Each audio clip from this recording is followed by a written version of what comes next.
Sickle cell anemia is a hereditary chronic form of hemolytic anemia that predominantly affects clients of African descent. The red blood cells tend to elongate and become rigid and form a crescent or a sickled shape. This causes clumping and obstruction in the capillaries, and that can lead to ischemia. Potential causes of the clumping could be hypoxia, decreased temperature, excessive exercise, or dehydration. Dehydration is probably one of the more common causes of clumping. Some signs and symptoms refer a little bit more towards their clumping when they get the clumping. So they'll be in severe pain. Pallor and jaundice is probably a sign and symptom they'll have all the time. Swollen joints, an increased serum bilirubin, and red blood cell count.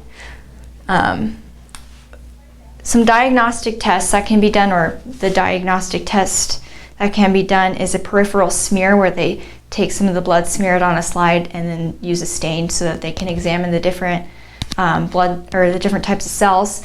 And the red blood cells will appear to have that crescent or sickled shape, and that's how they can confirm that diagnosis. As for medical management, if they're in severe, like if they're in sickle crisis where they have that clumping and that severe pain, they will likely be on opioids.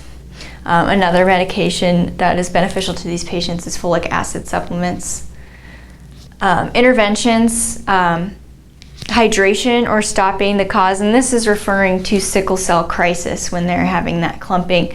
So stopping what's causing that crisis, and as I mentioned, it's usually dehydration, so hydrating them, or if it's hypoxia, administering oxygen. Just examining the patient and knowing and trying to identify what's causing the sickle cell crisis and then fixing it. So pain management is big. If they're in sickle cell crisis, administer oxygen as ordered. They may require a blood transfusion. Monitoring for thrombosis, hypoxia, cerebrovascular accident, renal dysfunction, chest pain, and infections.